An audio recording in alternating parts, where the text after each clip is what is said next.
วัดพระธาตุดอยสุเทพราชวรวิหารตำบลสุเทพอำเภอเมืองเชียงใหม่จังหวัดเชียงใหม่เริ่มในพิธี 9 นาฬิกาเป็นต้นไปจนแล้วเสร็จในภาคบ่ายก็เป็นงานบุญงานกุศลเชิญท่านร่วมงานนี้โดยพร้อมเพรียงกัน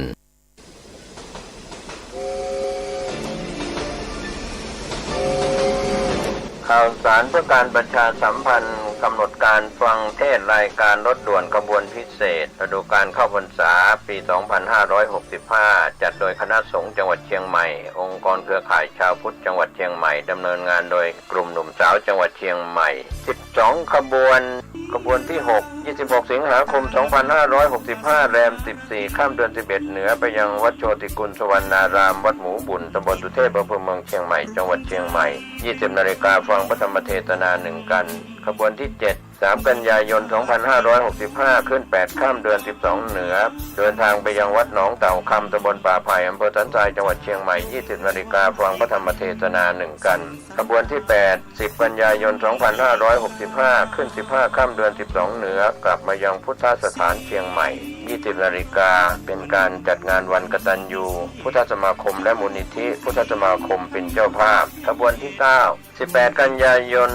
2565 แรม 8 ค่ำเดือน 12 เหนือรถด่วนไปยังวัดลังกาตำบลฟ้าห้ามอำเภอเมืองเชียงใหม่จังหวัดเชียงใหม่ 20 นาฬิกาฟังพระธรรมเทศนา 1 กันขบวนที่ 10 25 กันยายน 2565 แรม 15 ค่ำเดือน 12 เหนือเดินทางไปยังวัดอรัญยวาสตำบลบ้านปงอำเภอหางดงจังหวัดเชียงใหม่ 20 นาฬิกาฟังพระธรรมเทศนา 1 กันขบวนที่ 11 3 ตุลาคม 2565 ขึ้น 8 ค่ำเดือนเกียงไปยังวัดสันป่าแดงตำบลต้นเปาอำเภอสันกระแบงจังหวัดเชียงใหม่ 20 นาฬิกาฟังพระธรรมเทศนา 1 กันขบวนสุดท้าย 10 ตุลาคม 2565 ขึ้น 15 ค่ำเดือนเกียงเดินทางไปยังพุทธสถานเชียงใหม่ก็เป็นวันมอบโล่กลุ่มหนุ่มสาวจังหวัดเชียงใหม่เป็นเจ้าภาพในช่วง 20 นาฬิกาก็เป็นรายการกำหนดการรถด่วนขบวนพิเศษเทศกาลเข้าพรรษาในปี 2565 จัดโดยคณะสงฆ์จังหวัดเชียงใหม่องค์กรเครือข่ายชาวพุทธจังหวัดเชียงใหม่โดยมีกลุ่มหนุ่มสาวจังหวัดเชียงใหม่ดำเนินการก็เป็นกำหนดการที่ท่านจะได้ไปร่วมกิจกรรมใน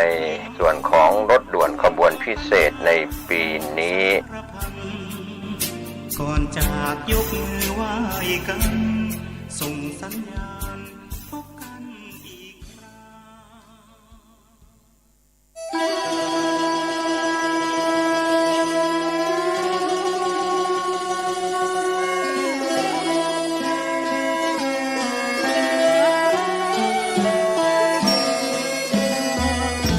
เนื่องในมหามงคลวโรกาสแห่งเทศกาลเข้าพรรษาประจำปีพุทธศักราช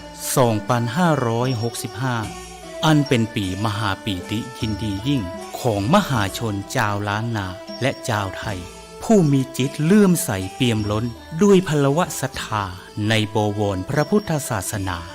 อีกทั้งเป็นปีที่เวียนรอบมาบรรจบครบ 144 ปีชาตกาลแห่งพระครูบาสลีวิจัยพระตนบุญตนยิ่งใหญ่ในเมตตาธรรมวัดพระสิงห์วรมหาวิหารตำบลพระสิงห์อำเภอเมืองจังหวัดเชียงใหม่ขอน้อมเจริญพรสาธุชนนักศีลนักบุญพุทธบริษัททุกท่านร่วมพิธีเจริญพระพุทธมนต์ทำวัดเย็นเจริญเมตตาภาวนาตามแนวสติปัฏฐาน4สวดพระคาถาปารมี10 ทัศตามฮีทอยแห่งพระครูบาสลีวิจัยและสดับรับฟังพระเทศนาธรรมโวหารจากองค์พระมหาเถระผู้แตกฉานในอัตถธรรมขององค์สมเด็จพระบรมศาสดาสัมมาสัมพุทธเจ้าในทุกๆวันอาทิตย์ตั้งแต่เวลา 17 นาฬิกาหรือ 5 โมงเย็นเป็นต้นไปโดยจะเริ่มงานพิธีมหามงคลนี้ในวันอาทิตย์ที่ 4 กันยายนพุทธศักราช 2565 เป็นวาระการครั้งที่ 1 ไปตราบกระทั่งถึงวันอาทิตย์ที่ 6 พฤศจิกายนพุทธศักราช 2565 ก่อนวันป่าเวณียี่เป่งลอยกระทงเชียงใหม่รวมได้วาระมหามงคล10 วาระ10 มหาปารมี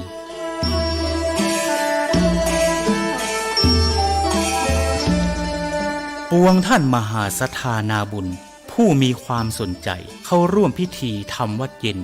เจริญเมตตาภาวนาสั่งสมปารมีทั้ง10 ทัศอันมีทานปารมีเป็นต้นและมีอุเบกขาปารมีเป็นที่สุดนั้นขอน้อมเจริญพรร่วมพิธีได้ที่พระวิหารหลวงวัดพระสิงห์วรมหาวิหารตำบลพระสิงห์อำเภอเมืองจังหวัดเชียงใหม่และท่านที่มีจิตเจตจำนงประสงค์ใคร่ร่วมบำเพ็ญมหาทานปารมีถวายกันเทศแด่พระมหาเถระผู้แสดงพระธรรมเทศนาและถวายน้ำปานะแด่พระภิกษุสงฆ์สามเณรนั้นขอน้อมร่วมทำบุญหรือแจ้งความประสงค์ของท่านได้ที่พระเดชพระคุณหลวงพ่อพระเทพสิงหวราจารย์เจ้าอาวาสวัดพระสิงห์วรมหาวิหารโทรศัพท์0818838752หรือที่ท่านพระครูปริยัติกิจจาภิวัตรผู้ช่วยเจ้าอาวาสวัดพระสิงห์วรมหาวิหารโทรศัพท์0892642485ได้ตั้งแต่วันนี้เป็นต้นไป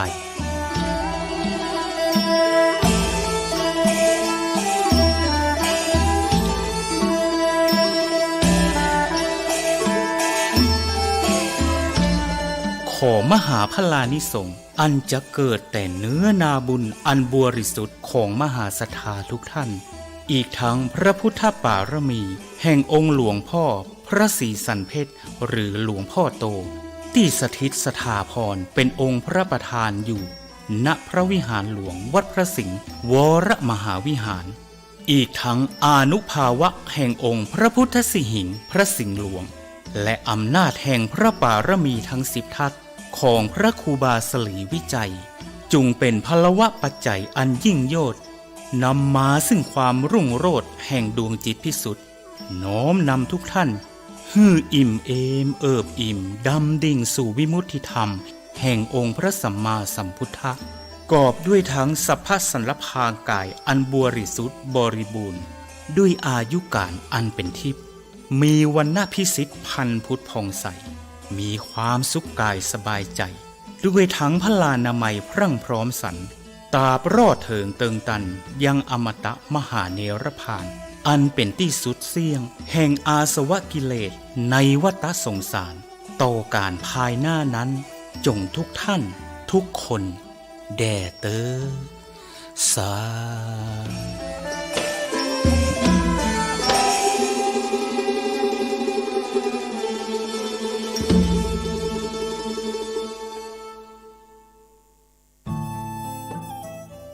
ท่านกำลังติดตามรับฟังสถานีวิทยุกระจายเสียงพระพุทธศาสนาแห่งชาติและสังคมคลื่นเพื่อการศึกษาพระพุทธศาสนาและวัฒนธรรมระบบ FM 104.5 เมกะเฮิรตซ์รายการต่อไปเป็นรายการคดีโลกคดีธรรม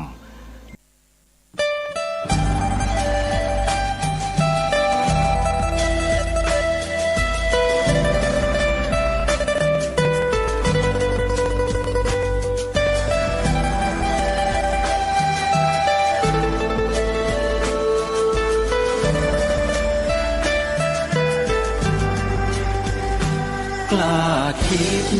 ก็ต้องกล้าทำอย่ากลัวถ้าทำความดีเป็นศึกษาปัญหาให้ทันท่วงทีเมืองไทยจะพัฒนากว่านี้รายการดีคดีโลกคดีธรรมขอรำพันบรรยายความคิดเครื่องหมายแห่งสีทั้งสามงามถนัด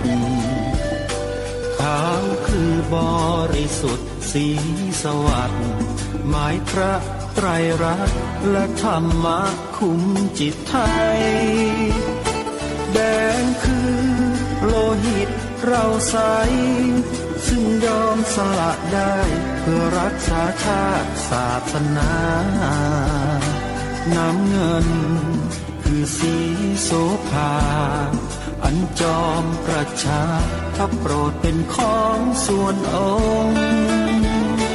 จักริ้วเข้าเป็นไตรรงค์จึงเป็นสีธงที่รักแห่งเราชาวไทยทหารอวตารนำไปยงยุทธวิชัยวิชิตก็ชูเกียรติสยาม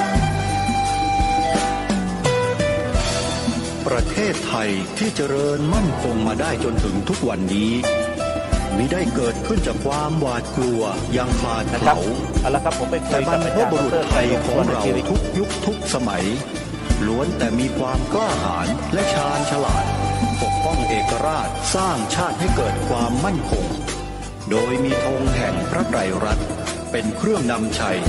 จึงเป็นที่มาที่ไปของรายการคดีโลกคดีธรรมกล้าคิดก็ต้องกล้า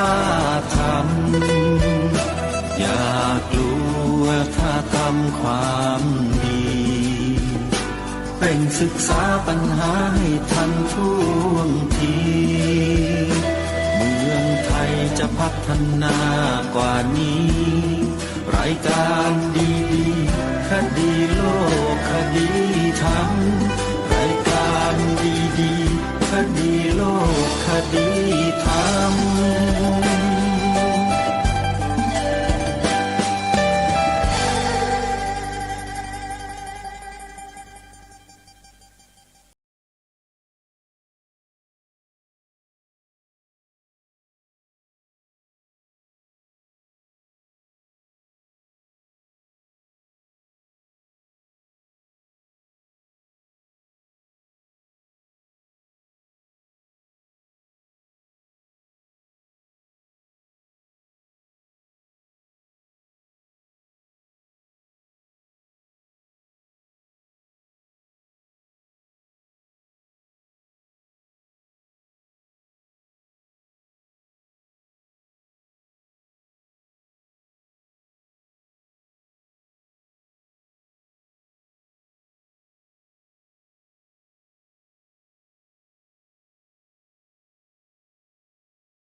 สิงหาคมพระพุทธศักราช 2565 รายการคดีโลกคดีธรรมมาพบกับท่านผู้ฟังเป็นปกติทุกวันจันทร์ถึงวันศุกร์และวันเสาร์อาทิตย์ทางสถานีวิทยุแห่งนี้ท่านผู้ฟังสามารถดาวน์โหลดแอปพลิเคชันเพื่อติดตามรับฟังรายการนี้ได้ทุกวันแอปพลิเคชันชื่อว่าวิทยุพุทธศาสนาทั่วไทยขออนุโมทนาบุญกับครูบาอาจารย์ทุกรูปที่ได้ร่วมกันตัดตั้งสถานีวิทยุพระพุทธศาสนาเผยแผ่ธรรมะให้กับผู้คนโดยทั่วไปด้วยความเสียสละด้วยความอดทนด้วยความมุ่งมั่นแล้วยังรวมกันสร้างประวัติศาสตร์ในวงการเผยแผ่พระพุทธศาสนาด้วยการจัดทำแอปพลิเคชันรวมเพื่อนำสถานีวิทยุต่างๆทั้งหลายเหล่านั้นเนี่ยมาไว้ในที่เดียวกันหรือจะเรียกอีกแบบหนึ่งก็ได้ว่า one stop service ขอลอกเลียนแบบทางโลกมาสักนิดหนึ่งเป็นข้อเปรียบเทียบเฉยๆเพราะเราไม่ได้ต้องการมาเซอร์วิสอะไร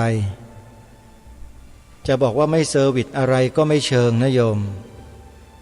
แอปพลิเคชันวิทยุพุทธศาสนาทั่วไทยเนี่ยเหมือนกับจะเซอร์วิส แต่ไม่ใช่เซอร์วิสอุปกรณ์ที่เป็นวัตถุแต่เซอร์วิสสภาพจิตใจของมนุษย์ซ่อมด้วยอะไรซ่อมด้วยอุปกรณ์ช่างฝีมือที่เกิดขึ้นทางนามธรรมโดยอาศัยรูปธรรมคือเสียงที่เป็นปรโตโคสะปล่อยออกไปให้เป็นคลื่นสัญญาณไม่ว่าจะเป็นแม่เหล็กไฟฟ้าไม่ว่าจะเป็นอะไรก็แล้วแต่เพื่อทำให้ผู้คนอีกซีกโลกหนึ่งหรืออีกสถานที่หนึ่งรับสัญญาณเหล่านี้เข้าไปในจิตใจของแต่ละท่านแต่ละคนแล้วทำให้เขาเหล่านั้น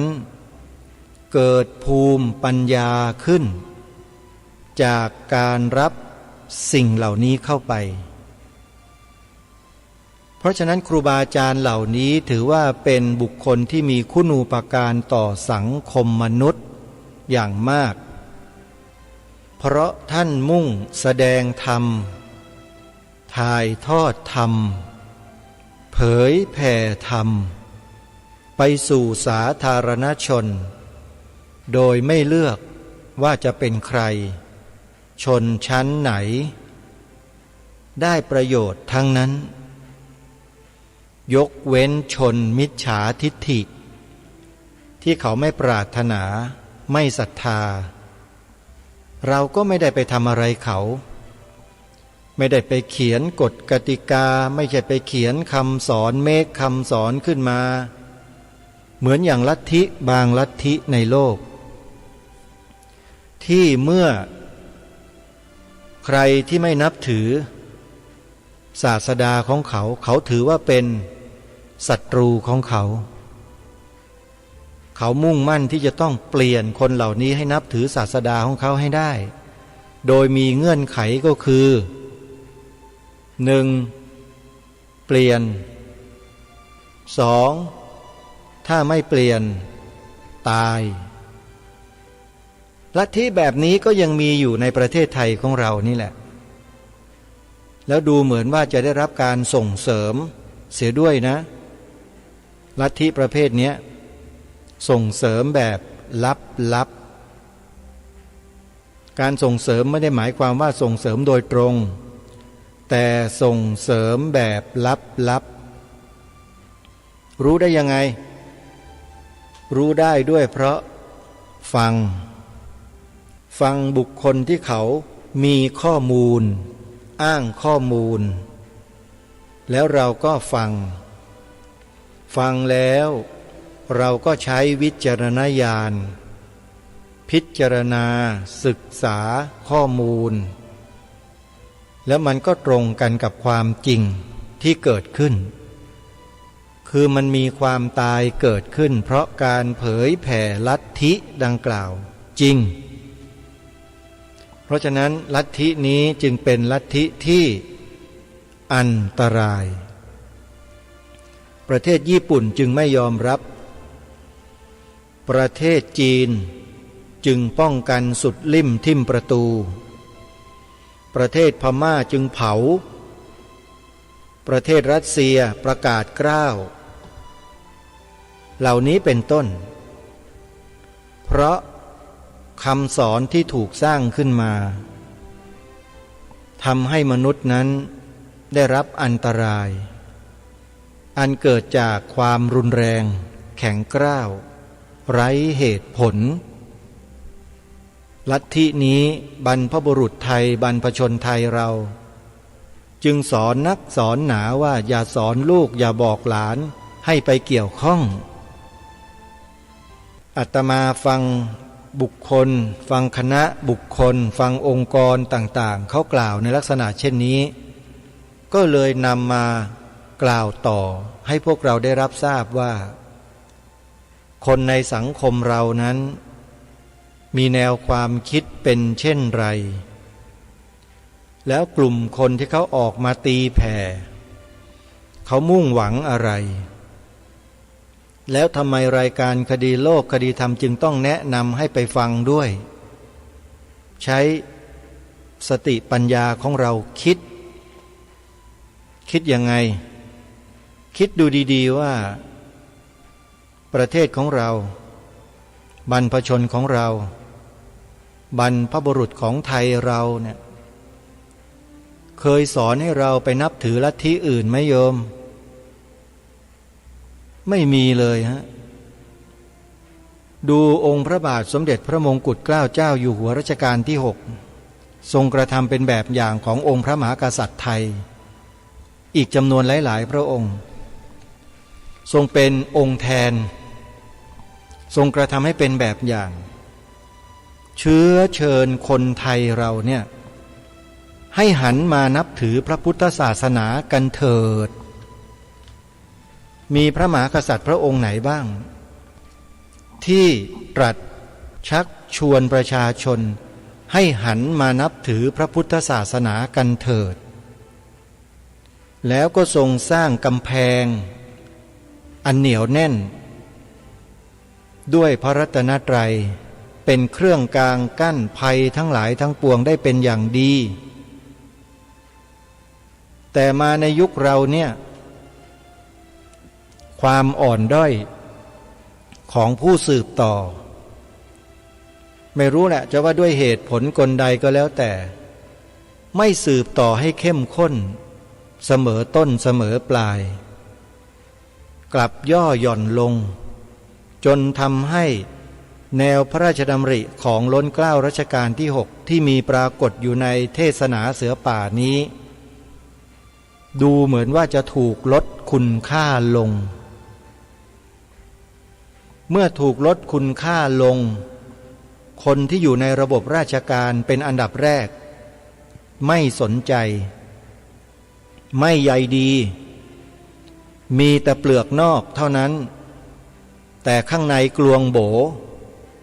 ไม่มีอุดมการณ์ในใจที่มั่นคงถ้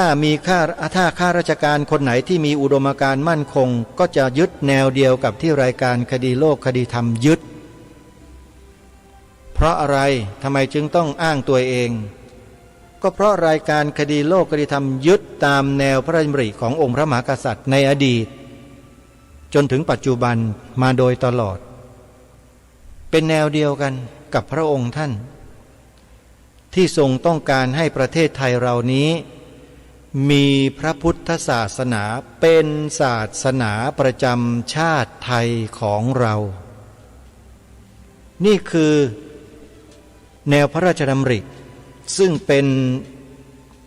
อุดมการณ์ภายในพระราชทัยของพระองค์ท่านแต่พระองค์ท่านมิทรงตรัสอะไรตรงๆเท่านั้นเองให้พวกเราในฐานะที่ประชาชนเป็นประสบนิกรของพระองค์ท่านเนี่ย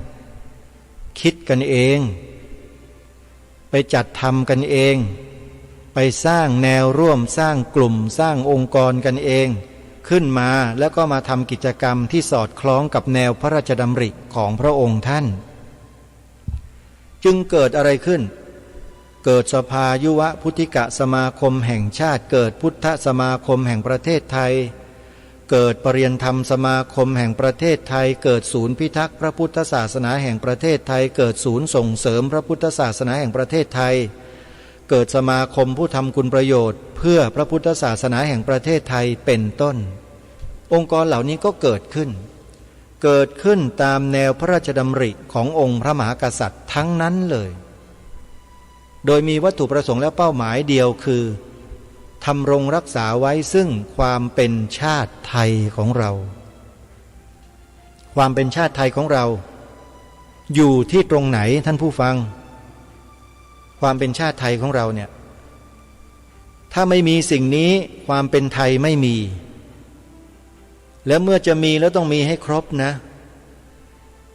เมืองไทยเรายังมีครบเราจึงรักษาความเป็นไทยของเราไว้ได้แต่ก็อ่อนแรงเต็มทีเพราะขาดการสนับสนุนส่งเสริมจากภาครัฐอันนี้พูดได้ตรงๆเลยภาครัฐไม่ส่งเสริมให้เต็มที่แต่กลับไปส่งเสริมลัทธิอื่นไปตั้งธนาคารให้บ้าง ไปตั้งอะไรต่อมิอะไรไปออกพระราชบัญญัติต่างๆให้บ้างบีบบังคับข้าราชการถ้าไม่ทำแล้วติดคุกบ้างอะไรบ้างเขียนบทลงโทษไว้อย่างรุนแรงนี่แหละเขาเรียกว่าลัทธินิกายศาสนาแห่งการบังคับพอออกกฎหมายมาก็บังคับเลยบังคับข้าราชการ12 กระทรวงว่าต้องทำอย่างนี้แบบนี้อย่างนี้ถ้าไม่ทำติดคุก5 ปีโดนปรับ200,000 บาทเคยเห็นไหมกฎหมายแบบนี้ในเมืองไทยใครเคยเห็นบ้างหรือใครยังไม่เคยเห็นไม่เคยทราบถ้าต้องการจะทราบเตรียมปากกากระดาษจดไว้แล้วไปเปิดดูใน YouTube แนะนำให้ไปดูไปฟังกันกฎหมายที่ว่านี้ให้ไปดูใน YouTube ในชื่อคลิปวิดีโอว่ากฎหมาย3 ฉบับหม่อมช้างรายการนี้แนะนำมาโดยตลอดว่าให้ไปดูให้ไปฟังกฎหมาย3 ฉบับหม่อมช้างลองไปฟังดูสิว่าหม่อมช้างหรือว่าหม่อมหลวงกาญตพงศ์วรวุฒิเนี่ยได้พูดถึงกฎหมาย3 ฉบับดังกล่าวนี้ไว้ว่าอย่างไรแล้วเราจะทราบกันเองโดยที่ทางรายการไม่จำเป็นที่จะต้องนำเอารายละเอียดมาอ่านและมาวิเคราะห์ให้ท่านทั้งหลายได้ฟังเพราะไม่ใช่นักกฎหมายแต่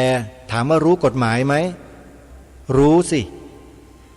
กฎหมายที่เขาบัญญัติขึ้นมาเขาประกาศใช้มาเนี่ยให้มาใช้กับมนุษย์จึงต้องรู้กฎหมาย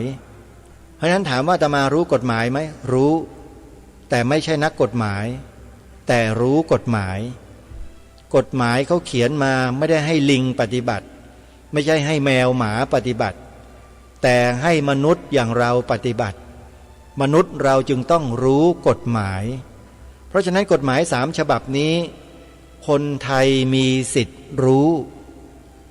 และเมื่อรู้แล้วเนี่ยคนไทยก็มีสิทธิ์ที่จะออกกฎหมายให้กับคนไทยได้แต่ที่ผ่านมาออกไม่ได้สักที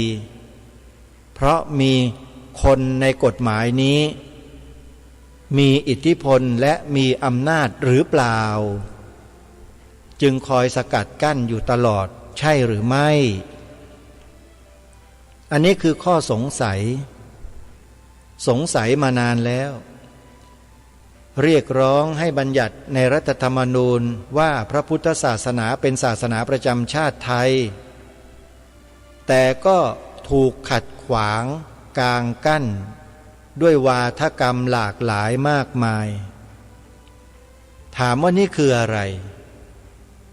แต่เวลากฎหมายลัทธิหัวรุนแรงออกผ่านฉลุยเลยไม่มีใครค้านสักคนแต่ของพระพุทธศาสนาซึ่งเป็นของที่ดีมีคุณค่ามีประโยชน์มีความสำคัญต่อชาติบ้านเมืองกลับคัดค้านต่อต้านมันคืออะไรพวกเราลองพิจารณาดูสิอันนี้ด้วยความเป็นธรรมนะโยมอาตมาภาพไม่ได้เข้าข้างใครพูดเป็นกลางๆให้ทุกท่านทุกคนหลายท่านหลายคนคิดเวลาลัทธิรุนแรงลัทธิที่บีบบังคับชาวบ้านใช้อาวุธเข็นฆ่า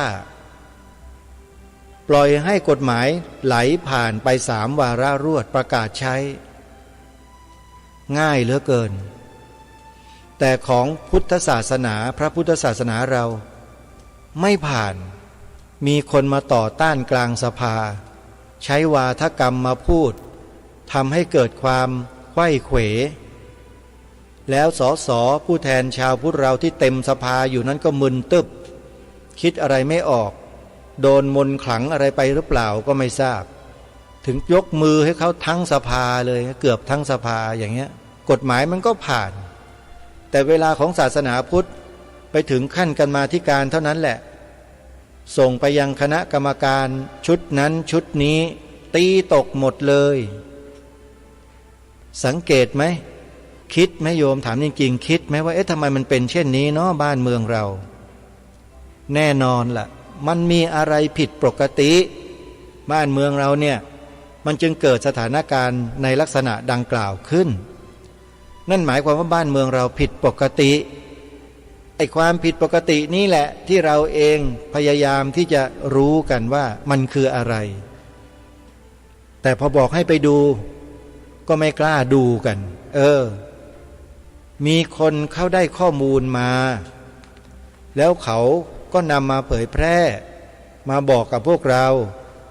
ว่ามันน่าจะเป็นอย่างนี้มันน่าจะเป็นอย่างนั้นหยิบยกเหตุผลเหตุการณ์นั้นเหตุการณ์นี้มาประติดประต่อแล้วให้พวกเราได้ช่วยกันพิจารณาปรากฏว่ารายการคดีโลกคดีธรรมบอกให้ไปดูให้ไปฟังกันปรากฏว่าดูกันไม่จบเลิกดูกันเยอะเพราะอะไรกลัวนี่แค่ให้ดูเฉยๆอย่างกลัวดูสิ่งที่เป็นภัยแห่งความมั่นคงของชาติให้ทำความรู้จักว่าภัยนั้นคืออะไรไม่กล้าดูแต่พอไปดูละครน้ำเน่าโอ้โหนั่งจ้องเรียกว่าตาไม่กระพริบนี่ไงมันบ่งบอกถึงอะไรในใจของคนไทยเราบ่งบอกถึงอะไรโยมลองพิจารณาดูกันนะอาตมาไม่ได้ว่าใครนะโยมแต่เพียงแค่สะท้อนให้เห็นพฤติการของคนเราที่เป็นคนไทยนี่แหละให้เห็นว่าเมื่อถึงเวลาที่เราจะต้องช่วยกันเนี่ยคนที่เขามีจิตใจเหิมเกริมมีความตั้งมั่นในการที่จะออกศึกเพื่อปกป้องประเทศชาติพระพุทธศาสนาพระมหากษัตริย์เขาจะออกมาโดยอัตโนมัติแต่ถ้าคนที่ตรงกันข้ามบอกยังไงยังไงก็ไม่ออกแถมยังมาชี้หน้าด่าพวกเรากันอีกพวกนี้เขาเรียกว่ามืด8ด้านสว่างมาแล้วก็มืดไปทั้งนั้นเลยน่าเสียดายน่าเสียดายอัตภาพที่เกิดมาเป็นมนุษย์พบพระพุทธศาสนาได้ศึกษาเรียนรู้พระปริยัติธรรมแล้วแต่จิตตขันธ์สันดานยังมืดบอดอยู่ยังไม่ได้รับการพัฒนาเท่าที่ควรรายการนี้ก็จึงมากระตุ้นมากระตุกมาเคาะให้เกิดความสำนึกรู้สึกตัวกันในบางโอกาสถึงแม้ว่าจะเบียดเบียนจะขัดแย้งจะแย่งเวลาของท่านมาบ้างเล็กๆน้อยๆก็ไม่น่าจะเป็นปัญหาอะไรท่านก็สามารถที่จะดำเนินการให้เป็นไปตามความปรารถนาและต้องการที่พวกเราทั้งหลายปรารถนาได้ช่วยกันคนละไม้คนละมือทุกอย่างก็จะสำเร็จได้เพราะฉะนั้นการที่รายการคดีโลกคดีธรรมได้แนะนำคลิปแนะนำข้อมูลให้พวกเราไปศึกษาเรียนรู้กันนั้นมีเป้าหมายวัตถุประสงค์เพียงอย่างเดียวคือต้องการให้เรารู้แล้วให้เก็บไว้เป็นข้อมูลอย่าเพิ่งไปตัดสินใจว่าใช่หรือไม่ใช่ระยะทางพิสูจน์ม้าการเวลาพิสูจน์คนทุกอย่างมันขึ้นอยู่กับการเวลาจะพิสูจน์ให้เราทราบเรารู้เองสถานที่พักราชการบางแห่งเมื่อผู้อาศัยบางท่านที่อาศัยมายาวนานสิ้นชีพลงเท่านั้นแหละที่พักนั้นถูกรื้อถูกทำลายทิ้งไม่เหลือซาก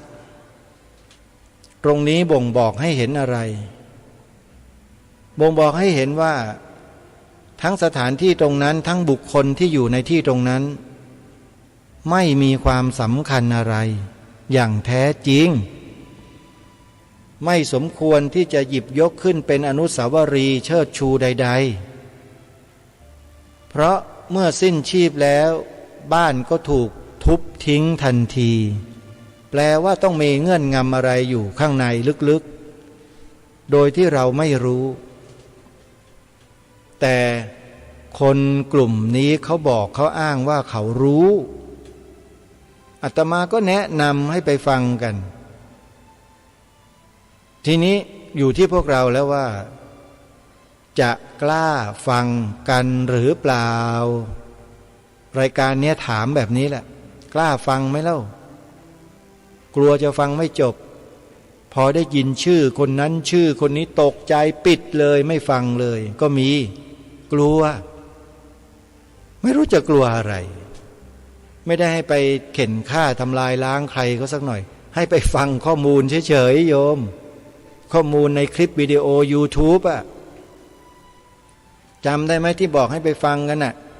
จดพยัญชนะไทยอักษรย่อ4 ตัว4 ตัวมีอะไรบ้างออ่างปอปลาพอพานสอเสือ4 ตัวอปอพอสอเข้าไปดูฮะแล้วท่านจะรู้ว่ามันเกิดอะไรขึ้นกับประเทศชาติบ้านเมืองไทยของเราแล้วใครที่อยู่เบื้องหลังให้ความร่วมมือสนับสนุนส่งเสริมเครือข่ายโยงใยไปถึงไหนอย่างไรในคณะกลุ่มบุคคลที่เกี่ยวข้องเขาทราบเขารู้แล้วเขาก็นำข้อมูลนี้ออกมาก็เลยทำให้เราได้ยินได้ฟังกันจากคลิปดังกล่าวนี่แหละคลิปที่มีชื่อว่าอปพส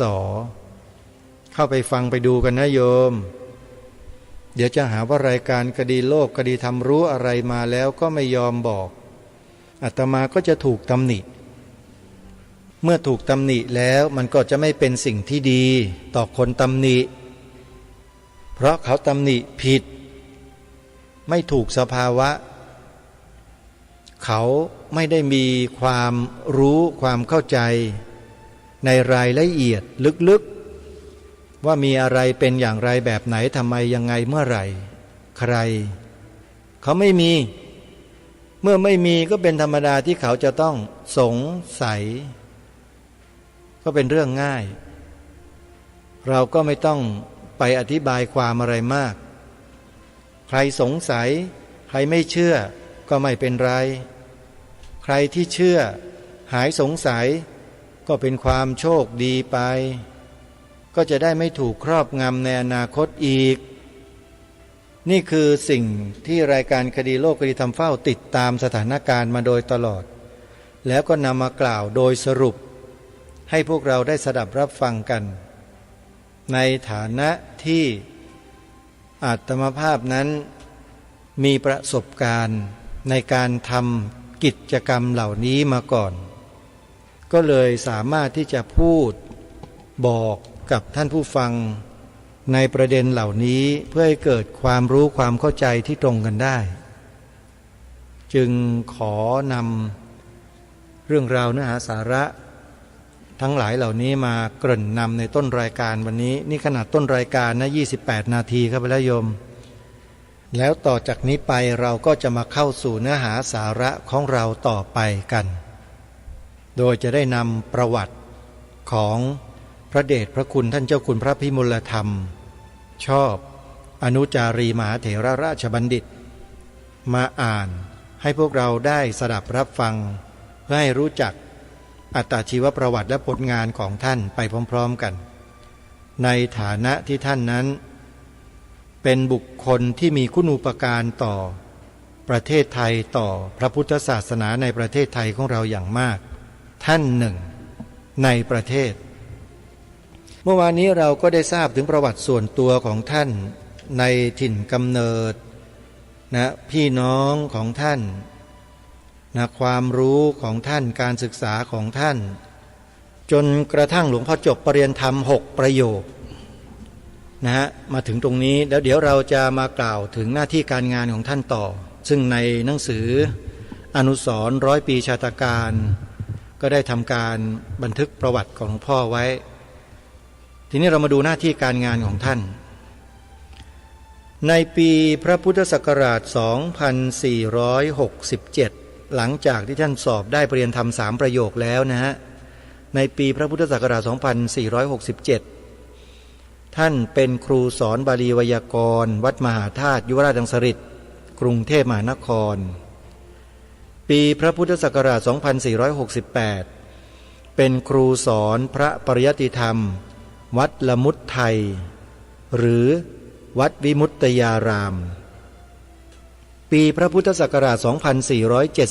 2471 เป็นครูสอนพระปริยัติธรรมวัดบางโคร่นอกปีพระพุทธศักราช 2473 ถึง 74 เป็นครูสอนพระปริยัติธรรมวัดคลองเตยในปีพระพุทธศักราช 2475 หลังจากที่หลวงพ่อสอบได้ปริญญาธรรม5ประโยคเมื่อปี 2469 ปี 2475 เป็นครูสอนบาลีณวัดราชบำรุงจังหวัดชลบุรีปีพระพุทธศักราช 2483 เป็นกรรมการชำระพระไตรปิฎกแปลปีพระพุทธศักราช 2486 เป็นกรรมการตรวจบาลีสนามหลวงและเป็นกรรมการสังคายนาพระธรรมวินัยปีพระพุทธศักราช 2491 เป็นแม่กองธรรมสนามหลวงปีพระพุทธศักราช 2497 เป็นหัวหน้ากองงานชำระอัฏฐกถาปีพระพุทธศักราช 2485 เป็นพระคณาจารย์เอกในทางรจนานี่คือหน้าที่การงานของหลวงพ่อที่ได้รับมอบหมายแล้วก็ได้ดำเนินการมาแล้วจริงๆแล้วในปีต่อๆมาหลังปีพระพุทธศักราช 2500 เป็นต้นมาเนี่ยหลวงพ่อก็เริ่มจับงานพระธรรมทูตอย่างที่เราได้ยินได้ฟังตามที่ทางรายการได้นำข้อมูลในหนังสือวารสารเสียงสงฆ์มาอ่านให้ฟังนั่นเองแต่ว่าในหนังสือเล่มนี้เขียนหน้าที่การงานไว้แต่เพียงแค่เป็นพระคณาจารย์เอกในทางรจนาเท่านั้นเมื่อปี 2485 ทีนี้มาดูงานปกครองของท่านบ้างท่านเป็นเจ้าคณะผู้ปกครองระดับไหนอย่างไรในปีพระพุทธศักราช 2486 เป็นสมาชิกสังฆสภา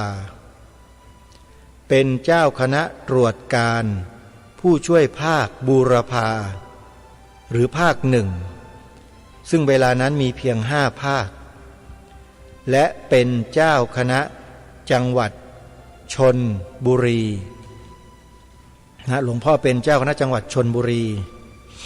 ปี 2486 ต่อมาปีพระพุทธศักราช 2488 เป็นพระอุปัชฌาย์ปีพระพุทธศักราช 2491 เป็นสังฆมนตรีช่วยว่าการองค์การศึกษาปีพระพุทธศักราช 2494 เป็นกรรมการบริหารคณะสงฆ์ไทยปีพระพุทธศักราช 2494 ปีเดียวกันเป็นเจ้าคณะตรวจการภาค 9 เมื่องานของเจ้าคณะภาคได้ขยายออกเป็น9 ภาคปีพระพุทธศักราช 2497 เป็นเจ้าคณะตรวจการภาค 2 ซึ่งย้ายจากการเป็นเจ้าคณะตรวจการภาค 9 มาและปีพระพุทธศักราช 2501 เป็นเจ้าอาวาสวัดราชบำรุง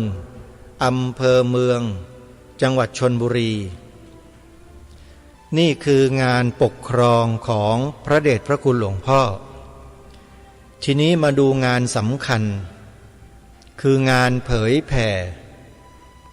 หลวงพ่อท่านมีผลงานอย่างไรบ้าง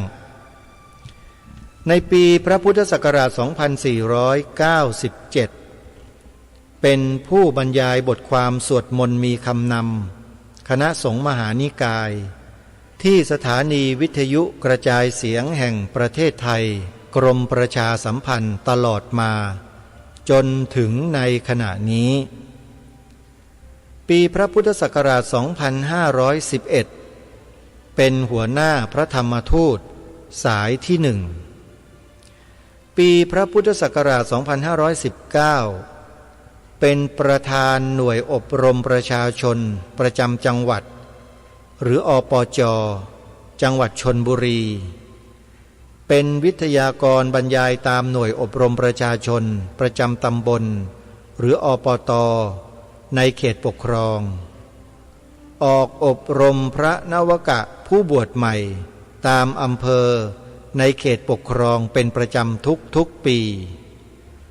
สั่งให้วัดทุกวัดในเขตปกครอง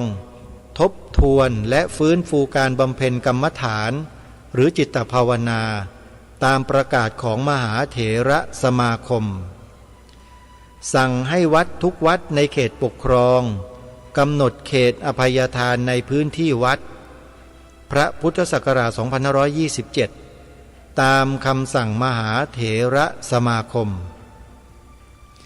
สั่งให้พระภิกษุสามเณรในวัดต่างๆในเขตปกครองเรียนพระธรรมวินัยตามคำสั่งมหาเถระสมาคมสั่งให้เจ้าอาวาสวัดในเขตปกครองเพิ่มการกล่าวคำอนุโมทนาเป็นภาษาไทย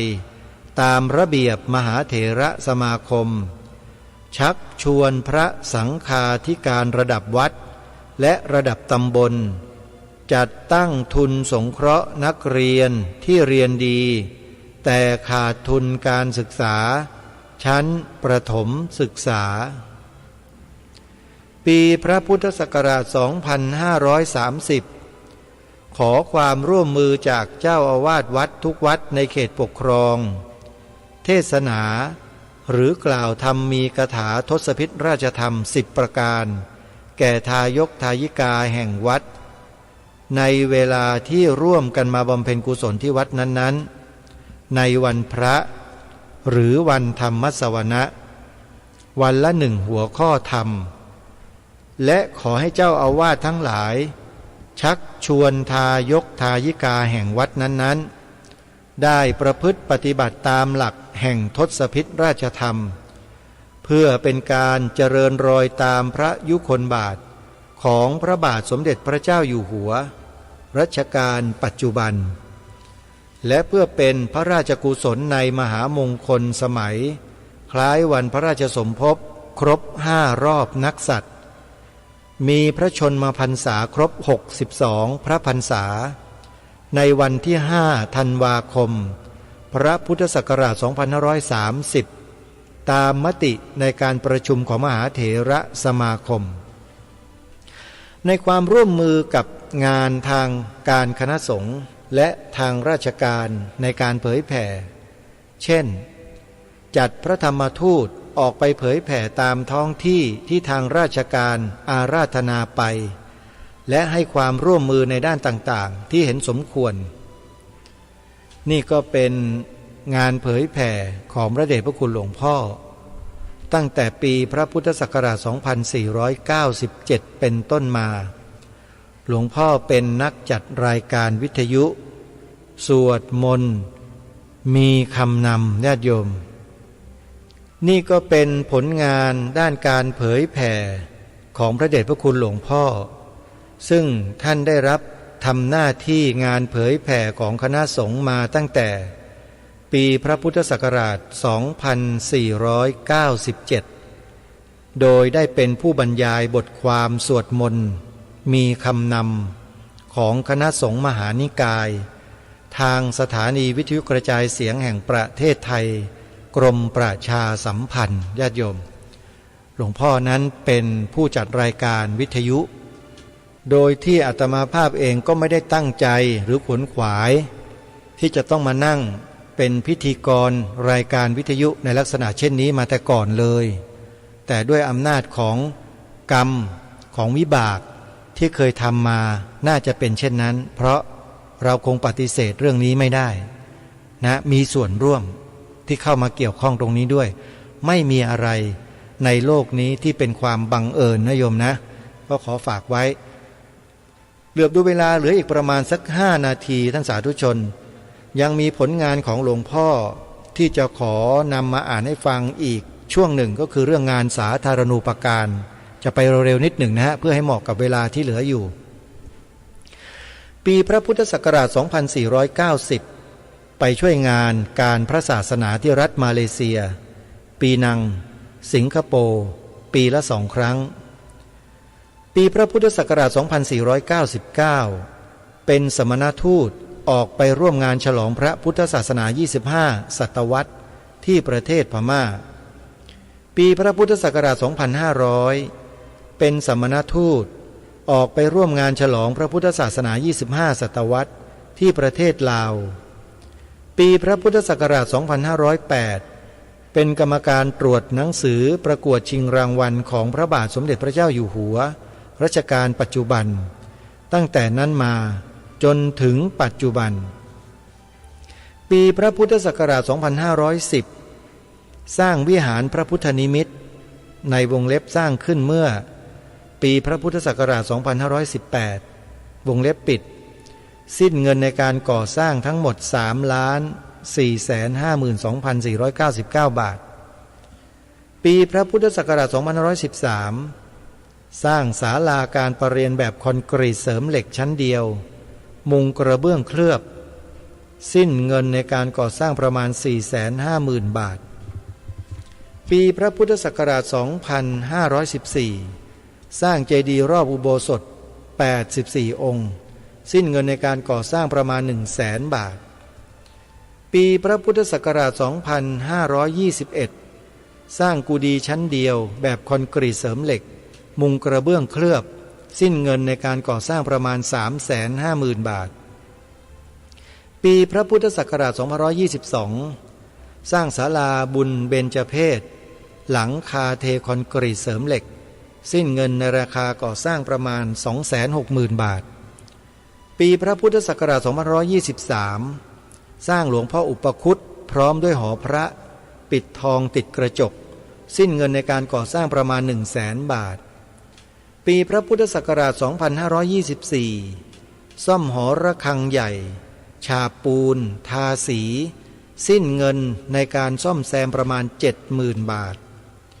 ปีพระพุทธศักราช 2525 สร้างกุฏิชั้นเดียว2 หลังคอนกรีตเสริมเหล็กสิ้นเงินในการก่อสร้างประมาณ 450,000 บาทและปีพระพุทธศักราช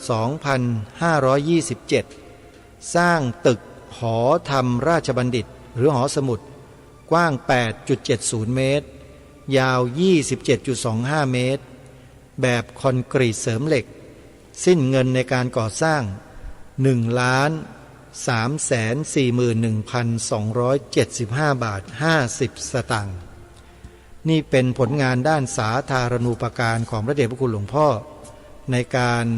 จัดสร้างถาวรวัตถุไว้ภายในวัดราชบำรุงจังหวัดชลบุรีนะปัจจุบันนี้ถาวรวัตถุเหล่านั้นก็ยังคงอยู่ถ้าท่านสาธุชนไปจังหวัดชลบุรีก็แวะไปเยี่ยมชมได้วัดนี้กำแพงวัดติดกับวัดเครือวันเลยโยมมันสังเกตแบบง่ายๆเลยนะหลังวัดเครือวันเป็นวัดราชบำรุงหลังวัดราชบำรุงเป็นวัดเครือวันเพราะกำแพงวัดติดกันนะอันนี้ฝากไว้เป็นประวัติของหลวงพ่อคร่าวๆนะโยมสั้นๆซึ่งวันนี้ก็คงจะสรุปแบบง่ายๆก็คือว่าพระเดชพระคุณหลวงพ่อนั้นเป็นพระเถระผู้ใหญ่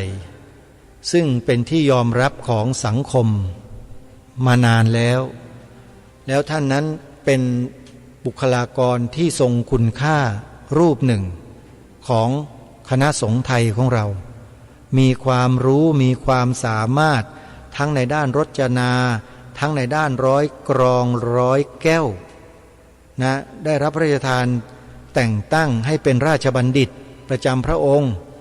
โยมสาธุชนทั้งหลายเพราะฉะนั้นการที่อาตมาภาพ ได้นำประวัติส่วนตัวของหลวงพ่อมาเผยแพร่ ก็เพื่อจะให้พวกเรานั้นได้รับรู้รับทราบว่าพระเดชพระคุณหลวงพ่อรูปนี้ ถือว่าท่านเป็นบุคคลที่มีคุณูปการต่อสังคมสงฆ์ของไทยเราอย่างมากมายอีกรูปหนึ่ง ซึ่งไม่ค่อยเป็นที่รู้จักของผู้คนโดยทั่วไปในฐานะที่อาตมาภาพเป็นลูกศิษย์รุ่นสุดท้ายจึงได้นำผลงานของพระเดชพระคุณหลวงพ่อนั้นมาเผยแพร่ให้กับพวกเราได้สดับรับฟังกันเพื่อเป็นบุญกุศลกิริยาในการที่เราจะร่วมอนุโมทนาร่วมกันด้วยตรงนี้ขออนุโมทนาสาธุด้วยนะโยมนะวันนี้เวลาของรายการก็หมดลงแล้วเดี๋ยววันพรุ่งนี้เรามาติดตามรับฟังเนื้อหาสาระกันต่อขอความสุขความสวัสดีในธรรมแห่งองค์สมเด็จพระบรมศาสดาสัมมาสัมพุทธเจ้าจงปรากฏเกิดมีขึ้นในจิตใจของท่านผู้ฟังทุกท่านทุกคน